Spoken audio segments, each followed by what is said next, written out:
الحمد لله حمدا كثيرا كما أمر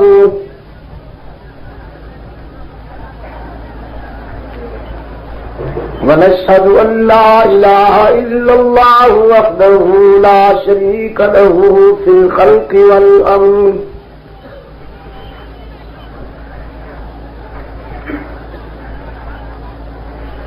إرغاما لمن جاهد به وكفر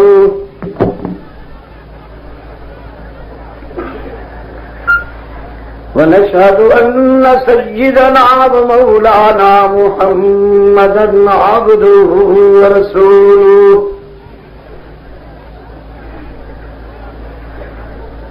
المبعوث إلى الأسود والأحمر لتتميم مكارم الأخلاق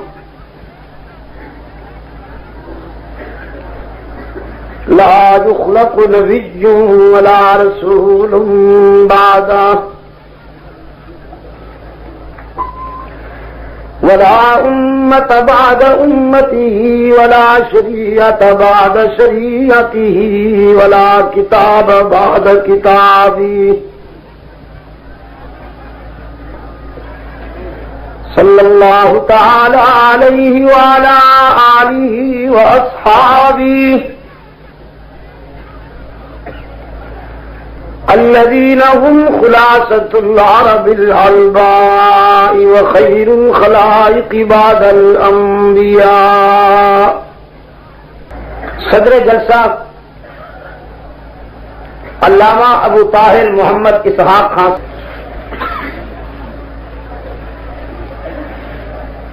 کتاب اللہ سے میں نے آپ کے سامنے جو حصہ تلاوت کیا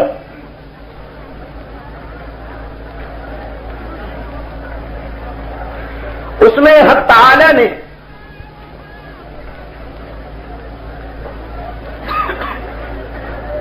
فرزندان اسلام کو دعوت عمل دیتے ہوئے فرمایا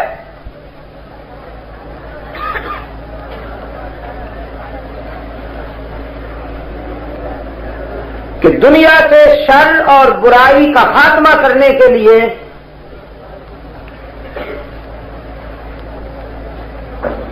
حق و صداقت کا پرچم اونچا رکھنے کے لیے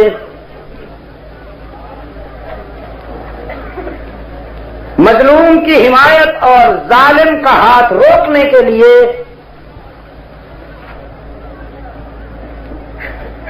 تم اس طرح میدان عمل میں اپنا فرض ادا کرو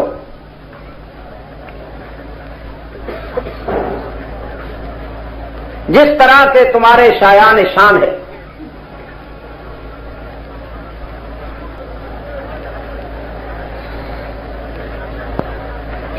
فرمایا ان ابراہیم کان امۃ قانتا للہ حنیفا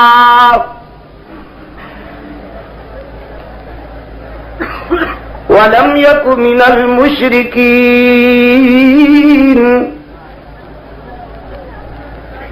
شاکرا لانعمہ اجتباہ وہداہ الی صراط مستقیم.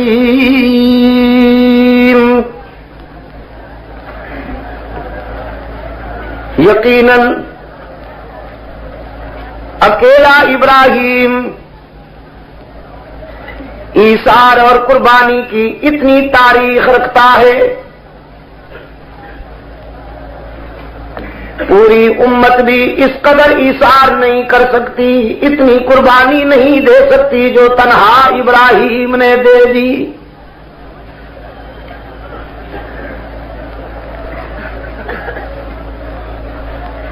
عزیز دوستو,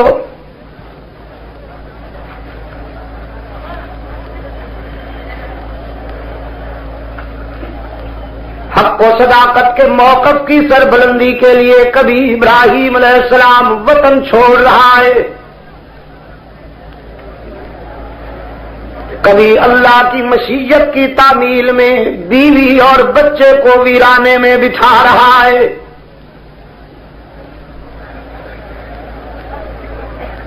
حکم آیا وطن چھوڑ دیجئے,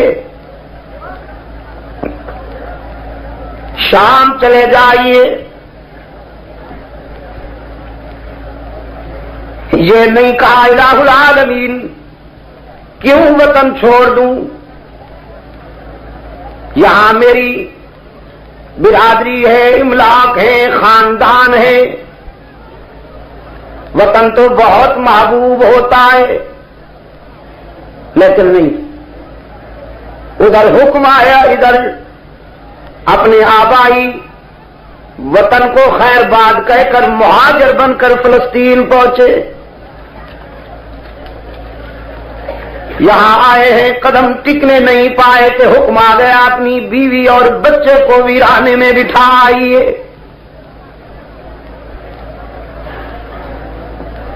یہاں بھی کیوں نہیں فرمایا،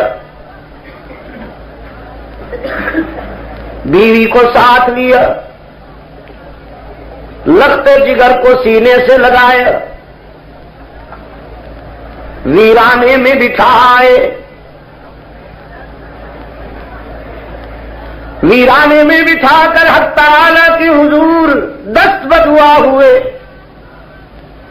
فرمایا ربنا انی اسکنت من ذریتی بواد غیر ذی زرع عند بیتک المحرم۔ الہ العالمین محض تیری رضا کے لیے، تیری خوشنودی کے لیے اپنی متاع قلب و جگر ویرانے میں بٹھا رہا ہوں، اور دیکھ اس لیے نہیں بٹھا رہا ہوں کہ جہاں یہ جھنڈیاں لگائے اور میرا بیٹا مجاور بن کے بیٹھ جائے، تعویذ گنڈے کا کاروبار کرے، لوگوں سے نذرانے لے لے کر بیلنس بنائے، ربنا لیقیموا الصلاۃ، اسے اس لیے بٹھا رہا ہوں کہ تیرے ذکر کی اور نماز کی اور تسبیح کی دنیا میں بہار آ جائے، فَجَعَلْ أَفْئِدَةً مِّنَ النَّاسِ تَهْوِي إِلَيْهِمْ، میں اسے اکیلا چھوڑ کر جا رہا ہوں، تو اسے اکیلا نہ رہنے دیجیو، اپنے بندوں کے قلوب کو میرے لخت جگر کی طرف متوجہ کر دیجیو، وَارْزُقْهُم مِّنَ الثَّمَرَاتِ لَعَلَّهُمْ يَشْكُرُونَ، اور اے پروردگار رزق بھی انہیں تو خود عطا کر، رزق کے معاملے میں بھی انہیں کسی کا محتاج نہ ہونے دینا،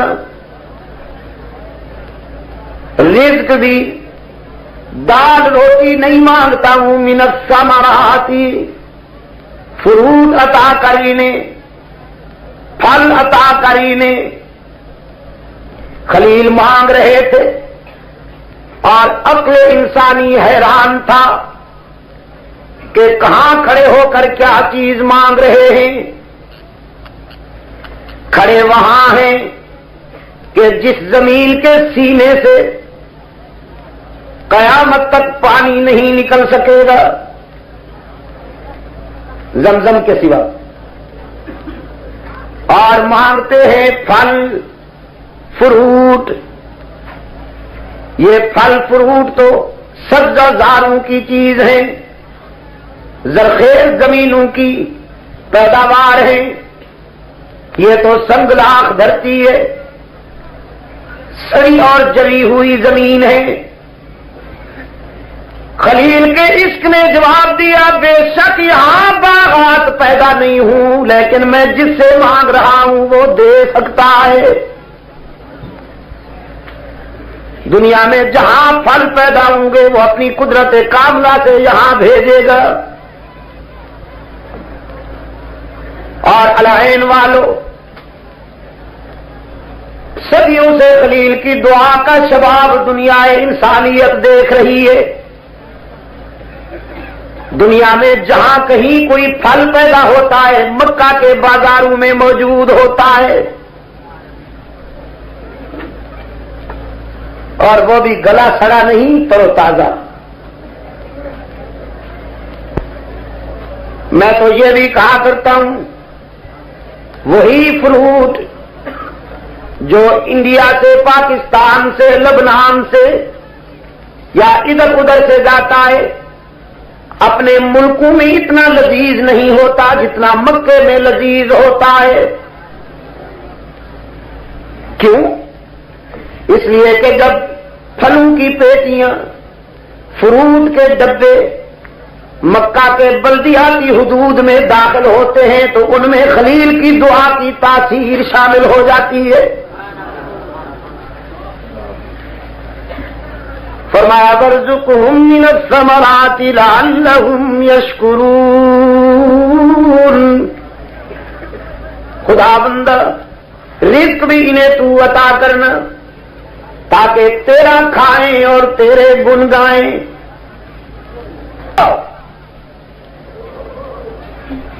اس کی منشا کی تعمیل میں بیوی اور بیٹے کو ویرانے میں بٹھا دیا، اور پھر جب اس نے چاہا تو لخت جگر کی قربانی کا بھی عزم کر لیا.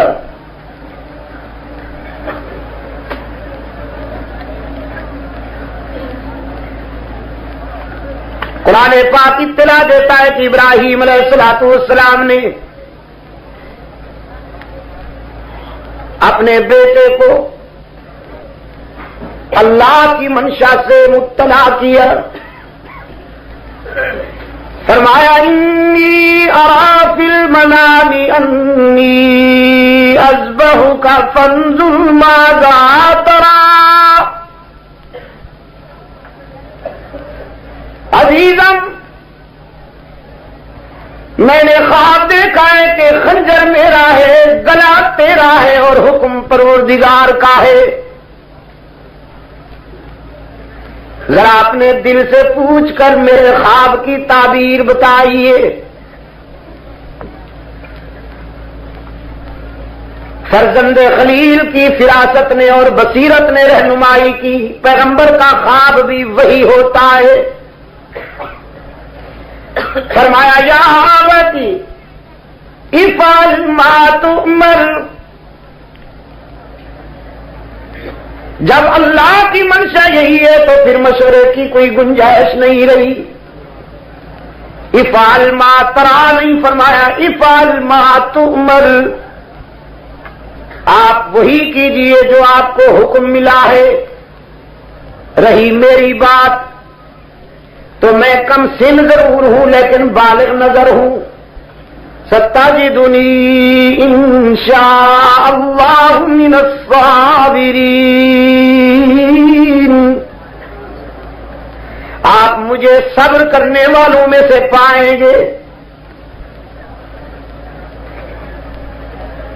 عزم پختہ صحیح، ارادہ پختہ صحیح، لیکن پھر بھی اسماعیل کے آداب دیکھیے.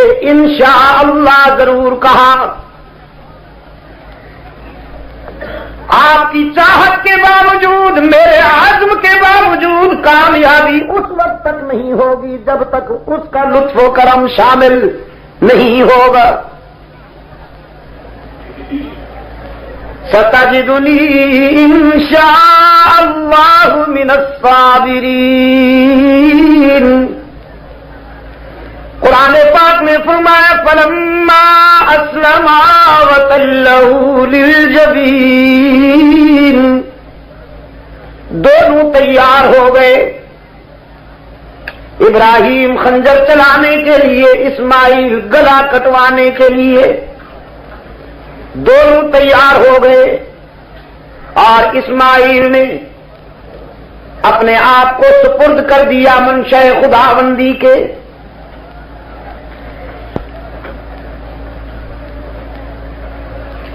جناب خلیل نے خنجر چلایا. رب العالمین نے فرمایا فَفَدَيْنَاهُ بِذِبْحٍ عَظِيمٍ، ہم نے اسماعیل کے بجائے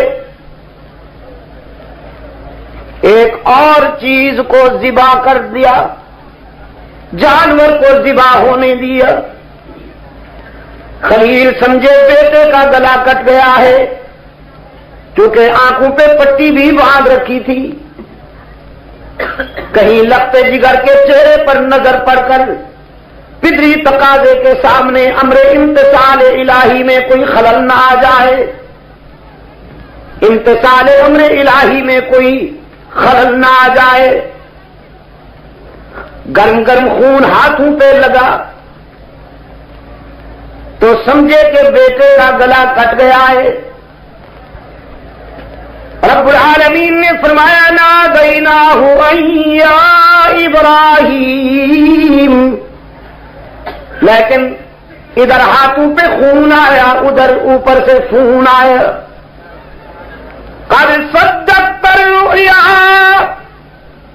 ابراہیم تو کامیاب ہو گیا، تو نے اپنے خواب کو سچا ثابت کر دیا، تو نے اپنے عشق کی تکمیل کر دی۔ خلیل سمجھے یقیناً میں کامیاب ہو گیا ہوں، میرے بیٹے کا گلا کٹ گیا ہے۔ لیکن اب جو پٹی کھول کے دیکھتے ہیں تو دمبا تڑپ رہا ہے، اسماعیل سامنے کھڑا دیکھ رہا ہے۔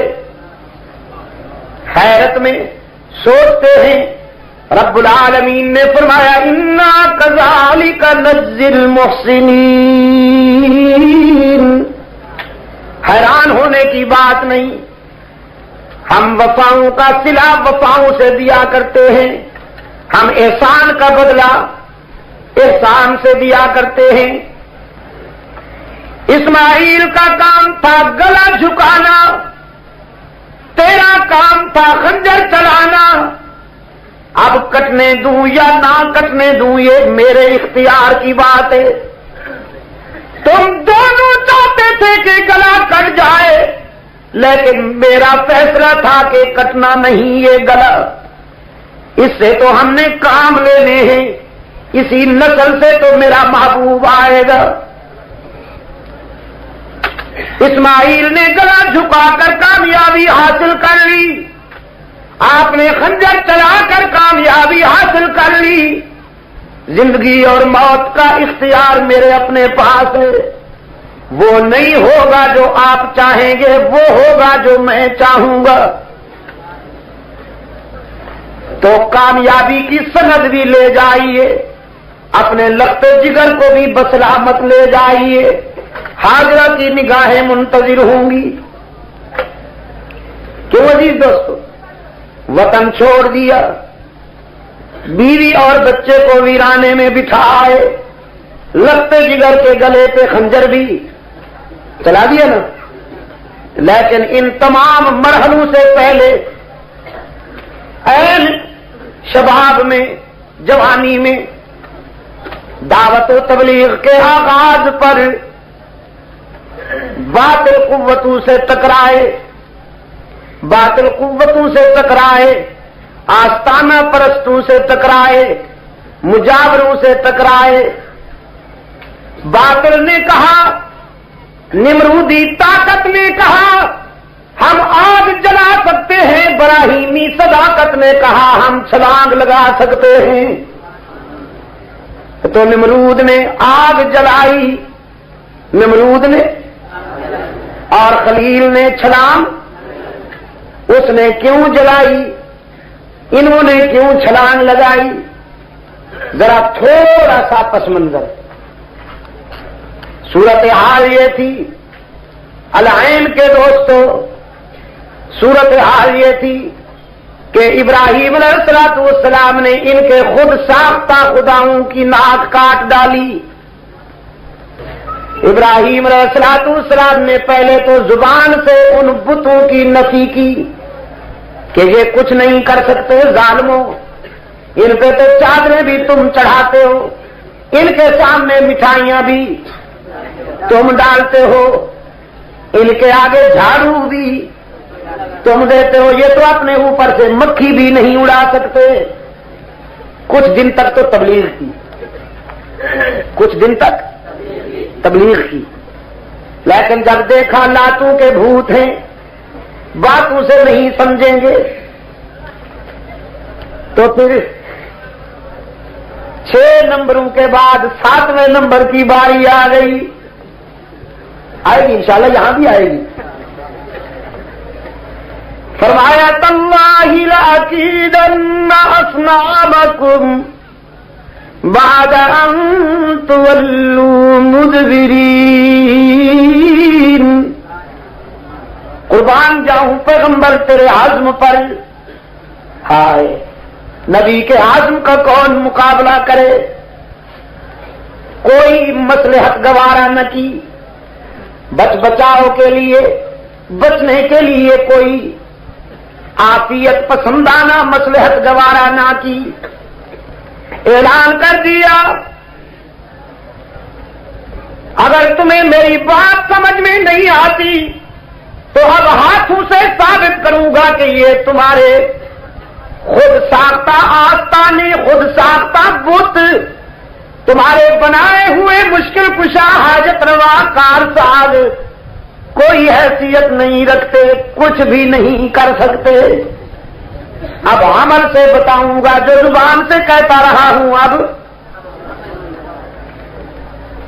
قوم کہنے لگی واجبہ، ہم جو موجود ہیں، آپ ہمارے خداؤں کو ہاتھ تو لگا کر دیکھیے، ہماری موجودگی میں آپ ہمارے خداؤں کو کیسے ہاتھ لگائیں گے، ہم جو ان کے محافظ موجود ہیں۔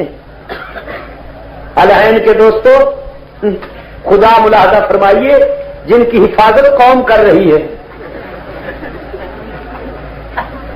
ابراہیم علیہ السلام نے فرمایا بعد ان تولوا مدبرین،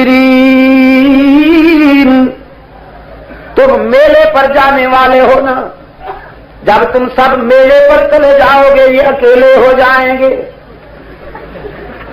تم میلے پر چلے جاؤ گے یہ اکیلے ہو جائیں گے، پھر ان کو میں دیکھوں گا، یہ مجھے دیکھیں گے۔ قرآن کہتا ہے پوری قوم میلے پر چلی گئی اور ابراہیم علیہ السلام کلہاڑا لے کر آ گئے کہ باطل کی سرکوبی کے لیے خطرات کو للکارو۔ کلہاڑا لے کر آئے ہیں حضرت خلیل، اور آ کے دیکھا بت سجے ہوئے ہیں، چادریں ڈلی ہوئی ہیں، اور سامنے رکھی ہیں سویٹ، مٹھائیاں۔ صورتحال کچھ اس طرح کے، بڑا بت درمیان میں، چھوٹے بت جانبین میں، کناروں پہ، یہ چھوٹا بت، پھر اس کے ساتھ بڑا، پھر اس سے بڑا، پھر اس سے بڑا، پھر اس سے بڑا، پھر اس سے بڑا، پھر اس سے بڑا، اور درمیان میں سب سے بڑا۔ یہ گویا ایک طرح کی کمپنی بنا رکھی تھی اور سامنے رکھی تھی مٹھائی۔ بتوں کے سامنے کھڑے ہو کر سب سے پہلے تو انسانی ذہن کی پستی پر افسوس کیا۔ انسان بھی کیسا عجیب ہے، دینے پہ آ جائے تو بتوں کے آگے مٹھائیاں ڈال دیتا ہے، سنگ دل بن جائے تو یتیموں کے آنسوؤں پہ بھی رحم نہیں کرتا، ڈالنے پہ آ جائے تو بتوں پہ اطلس و کم خواب کی چادریں ڈال دیتا ہے، سنگ دل بن جائے تو بیوہ کے سر پہ چادر نہیں ڈالتا۔ پھر بتوں کو خطاب کرتے ہوئے فرمایا الا تأکلون، یہ کھانے کی چیزیں ہیں ظالموں، کھاتے کیوں نہیں؟ کھاؤ نا۔ طنز تھا خلیل اللہ کا، طنز تھا ان کی بے زبانی پر، ناتوانی پر، ورنہ پتہ تھا حضرت ابراہیم علیہ السلام کو بھی کہ یہ کھانے پینے والی شے نہیں ہے۔ فرمایا لا تأکلون، کھاتے کیوں نہیں؟ وہ کیا جواب دیتے؟ قرآن کہتا ہے فَضَرَبَ ضَرْبًا بِالْيَمِينِ. اب مجاہد نے ایکشن شروع کیا اور بڑے آرام کے ساتھ ایک ایک بت کا پوسٹ مارٹم کیا. بڑی نفاست سے ان کی ناک کاٹی, بڑی نفاست سے انہیں ریزہ ریزہ کیا. فَجَعَلَهُمْ جُزَازًا, ٹکڑے کر دیا, بھرکس نکال دیا سب کا, اور پھر سب کا دماغ درست کرنے کے بعد آلہ قتل اور کلہاڑا رکھ دیا بڑے کے کندھے پر. جزاک اللہ. الہ العالمین, اس بڑے کو کیوں نہیں ختم کیا؟ رب العالمین فرماتے لعلہم الیہ یرجعون. اس بڑے کو اس لیے چھوڑ دیا تاکہ قوم جب واپس آئے تو اپنے چھوٹوں کی تباہی کا حال بڑے سے پوچھے کہ پریزیڈنٹ صاحب آپ کے ہوتے ہوئے یہ کمپنی تباہ ہو گئی. حضرت ابراہیم علیہ السلام اپنا کام پورا کر کے چلے گئے, بت خانے کا دروازہ بند کر کے چلے گئے. شما بخیر ماں بسلامت. قوم واپس آئی, نمرودی قوم واپس آئی. نمرود کہنے لگا اپنی قوم سے تم ذرا باہر رہو, میں پہلے جاؤں گا, نئی چادریں اپنے خداؤں پہ ڈالوں گا, اس لیے کہ ان کی توجہ سے تو ہمارا میلہ کامیاب ہوا.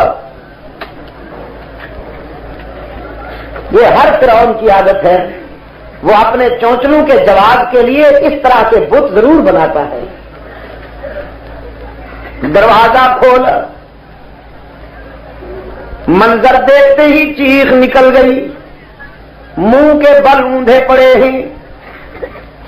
کہتا ہے من فعل هذا بآلهتنا انه لمن الظالمین. ہائے ہائے, کس نے میرے بتوں کا ستیہ ناش کر دیا, ہمارے خداؤں کی کس نے ناک کاٹ ڈالی. دیکھو نا کتنا سنگ دل تھا, خداؤں کی ناک کاٹتے ہوئے اسے رحم بھی نہیں آئے, اور اس حد تک عقل ماری گئی, اتنا بھی نہ سوچ سکے وہ خدا کیسے ہیں جو اپنی ناک بھی نہیں بچا سکتے.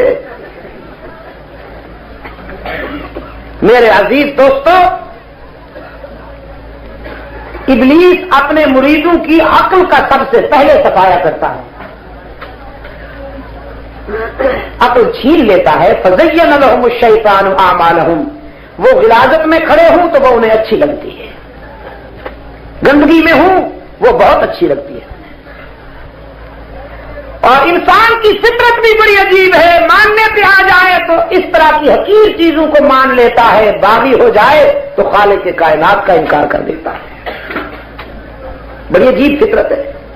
ترقی کرے تو روح الامین سے آگے نکل جاتا ہے, پستی میں چلا جائے تو کوئی جانور اتنا ذلیل نہیں ہوتا جتنا یہ ذلیل بن جاتا ہے.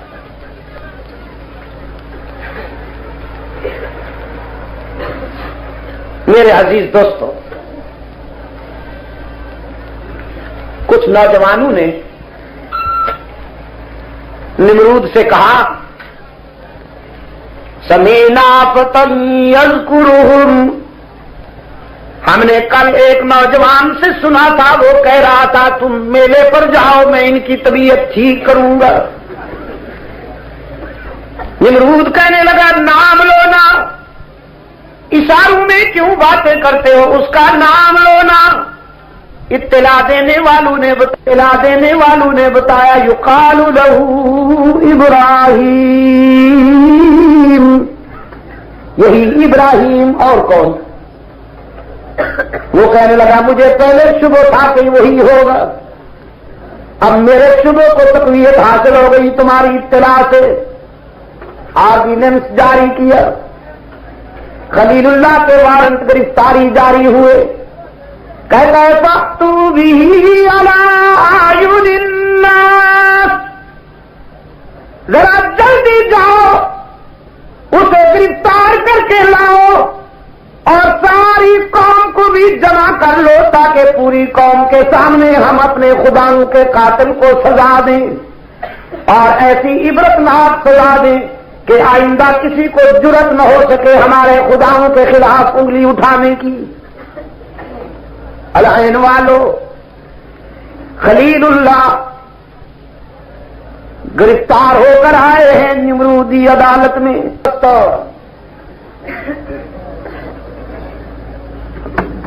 ہاتھوں میں ہتکڑیاں پہن کر آئے ہیں حضرت ابراہیم علیہ السلام، ہتکڑیاں سجا کے آئے ہیں، اور نمرود کہتا ہے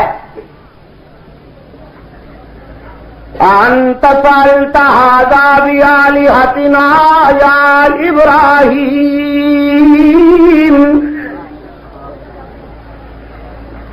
ابراہیم کیا آپ نے ہمارے خداؤں کی ناک کاٹی ہے؟ ابراہیم علیہ السلام نے فرمایا بدبختو کیا کہہ رہے ہو، کوئی خداؤں کی ناک بھی کاٹ سکتا ہے؟ کہیں غلط فہمی تو نہیں، وہ غلط نظری تو نہیں ہوئی؟ سمجھنے میں مغالطہ ہو جائے تو غلط فہمی ہوتی ہے نا، اور دیکھنے میں مغالطہ ہو جائے تو وہ غلط نظری۔ نمرود نے کہا ادھر آؤ دکھاتا ہوں، چاہتے خلیل بھی یہی تھے کہ مجھے لے جائے۔ ابراہیم علیہ السلام کو پکڑ کے لے آیا بت خانے میں، دروازہ کھول کے دکھایا، یہ دیکھو تباہ ہوئے پڑے ہیں کہ نہیں؟ ابراہیم علیہ السلام نے فرمایا ادھر دیکھتے ہو ادھر کیوں نہیں دیکھتے؟ کلہاڑا تمہارا وڈیرا لیے بیٹھا ہے، الزام مجھ پہ لگاتے ہو۔ قال بل فعلہ کبیرہم ھذا،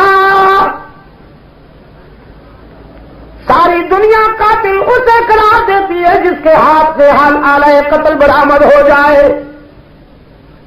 یہ مقتول پڑے ہیں اور آلہ قتل تمہارا بڑا لیے بیٹھا ہے، تو قاتل تو پکڑا گیا۔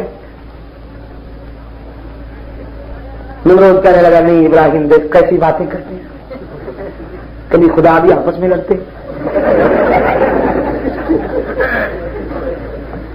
ابراہیم علیہ السلام نے فرمایا یہی بات تو میں کہتا تھا، ایک خدا ہو تو لڑائی کا سوال ہی پیدا نہیں ہوتا۔ وہ مختار کل جس طرح چاہتا ہے فیصلے کرتا ہے، نہ اسے کوئی روکنے والا نہ ٹوکنے والا۔ میرے ایک خدا کے تصرف میں ہے کائنات کا سارا نظام، اس کی مرضی پر ستارے چمکتے ہیں، اس کے حکم پر سورج روشنی لے کے آتا ہے، اس کے حکم پر چاند ڈوبتا ہے ابھرتا ہے، اس کے حکم پر صبح کو سویرا ملا ہے راتوں کو اندھیرا ملا ہے، اس کے حکم پر انادل چہکتے ہیں، سبزے مہکتے ہیں، گلشن مہکتے ہیں، پہاڑ سنجیدہ ہیں، ندیاں بہ رہی ہیں، سمندر موجزن ہیں، دریا متلاطم ہیں، تو اس کے نظام میں کوئی خلل دکھاؤ۔ ظالموں تم نے بنا رکھی ہے کمپنی، تو پھر ان کا جھگڑا ہو گیا، ٹینشن ہو گئی، فائٹنگ ہو گئی۔ نمرود کہنے لگا کوئی وجہ؟ خلیل نے فرمایا مٹھائی پہ لڑائی ہو گئی ہوگی۔ چھوٹے کہتے ہوں گے ہمیں بھی حصہ ملے، بڑے نے کہا ہوگا نہیں، بڑوں کے سامنے نہیں بولا کرتے، اور پھر غصہ آیا سب کا سفایا کر دیا۔ کہنے لگا کہ نہیں دیکھیے آپ تو ایسی باتیں نہیں کرتے۔ ابراہیم علیہ السلام نے فرمایا فَاسْأَلُوهُمْ إِن كَانُوا يَنطِقُونَ، اگر میری بات پر اطمینان نہیں تو انہی سے پوچھ لیجئے، جو ناک کٹوائے پڑے ہیں ان سے پوچھ لیجئے ان کا قاتل کون ہے، اگر یہ بولنے والے ہیں۔ ان کانو ينطقون، اصل میں ہوتا ہی قرآن کہتا ہے نا کے سور اس نمرودیت لاجواب ہو گئی، اور سیدنا ابراہیم علیہ السلام کے سامنے اعتراف کیا اس ظالم نے کہتا ہے لقد علمت ما هؤلاء ينطقون، آپ تو جانتے ہیں ابراہیم یہ بولنے والے کہاں ہیں، انہیں تو بنایا بھی ہم نے، سجایا بھی ہم نے، ان کے آگے تو مٹھائیاں بھی ہم ڈالتے ہیں، نذرانے بھی ہم لاتے ہیں، چادریں بھی ہم ڈالتے ہیں، یہ کہاں ہیں بولنے والے؟ اب دیکھیے وقت آ گیا، ابراہیم علیہ السلام نے فرمایا فتعبدون من دون اللہ ما لا ينفعكم شيئا ولا يضركم اف لكم ولما تعبدون من دون اللہ۔ او بدبختو، کتنے طاقت والے کو چھوڑ کر کیسے کمزوروں کو پکڑ بیٹھے ہو؟ چھوڑا اس کو کہ جس کے اشارے پر پوری کائنات کا نظام چل رہا ہے، اور پکڑا انہیں جو ناک بھی نہیں بچا سکتے۔ اف لکم، لعنت ہو تم پر اور تمہارے ان جھوٹے خداؤں پر۔ نمرود کہنے لگا زبان سنبھال کر بات کیجیے، ہم اپنے خداؤں کی بے عزتی برداشت نہیں کریں گے۔ خلیل نے فرمایا تو عزت رہ گئی ہے کہ بے عزتی برداشت نہیں کرو گے؟ وہ کہنے لگا جی ہاں سب کچھ موجود ہے، یہ تو اوپر سے کٹے پڑے ہیں اندر سے ٹھیک ٹھاک ہے۔ خلیل اللہ نے فرمایا نہ کچھ اندر سے بچا نہ باہر سے، بحمداللہ صفایا ہو گیا۔ نمرود کہتا ہے اچھی بات ہے، ہم ابھی بتاتے ہیں۔ حکم دیا اس نے اپنے کارکنوں کو حریقو، آگ جلاؤ، پھینکو اس کو شعلوں میں، وانصروا آلہتکم، اور پکارو اپنے خداؤں کو۔ ہم دیکھتے ہیں اس کا ایک طاقت والا ہے یا ہمارے درجنوں۔ آگ جلائی گئی، شعلے بھڑکائے گئے، شعلے آسمان سے باتیں کر رہے ہیں اور ابراہیم مطمئن بیٹھے ہیں۔ نمرود حیرت اور تعجب کے ساتھ دیکھتا ہے خلیل کے چہرے کی طرف، کہتا ہے خلیل آگ بھڑک رہی ہے، تیرے لیے جلائی گئی ہے، گھبراتا کیوں نہیں؟ خلیل نے فرمایا میں کیوں گھبراؤں، کوئی لاوارث ہوں کہ گھبراؤں؟ تم آگ جلا سکتے ہو تو میرا بھی ایک وارث ہے جو اسے بجھا سکتا ہے۔ دشمن اگر کبھی نگہباں کبھی طرف تمہیں اپنی طاقت پہ ناز ہے، مجھے اپنے موقف کی صداقت پہ ناز ہے۔ آگ جلائی گئی، خلیل کو شعلوں میں ڈالا گیا۔ رب العالمین نے فرمایا یا نار کونی بردہ، آگ خبردار تیرے دامن میں میرا دوست آیا ہے، کہیں میرے دوست کو حدت محسوس نہ ہو، ٹھنڈی ہو جا۔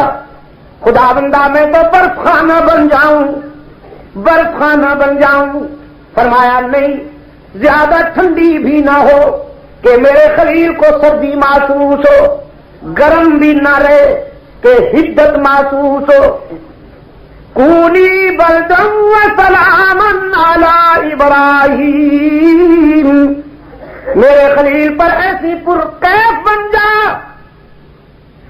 تیرا دامن اتنا لطیف بن جائے کہ خلیل کو دنیا کی بہاروں میں بھی وہ سکون نہ ملے جو تیرے انگاروں میں ملے۔ اس موقع پر دو جانور بھی عجیب تھے۔ ایک جانور وہ تھا کہ جو شعلوں کو پھونکتے ہوئے ہوا دے رہا تھا، اور ایک جانور وہ تھا چھوٹا سا پرندہ جو پانی اپنی چونچ میں لے آ کر آگ میں ڈالتا تھا۔ کسی نے کہا تیری چونچ میں یہ قطرہ ایک پانی کا جو ہے یہ آگ بجھا دے گا؟ یہ تو وہاں سے ٹوٹتا ہے، یہ تو شعلوں کی لو میں خشک ہو جاتا ہوگا۔ وہ کہنے لگا آگ بجھا دوں کو میں نے ٹھیکہ لے رکھا ہے، میں تو اپنی دوستی اور یاری کا حق ادا کر رہا ہوں کہ حشر میں میرا نام ابراہیم کے دوستوں میں لکھا جائے بس۔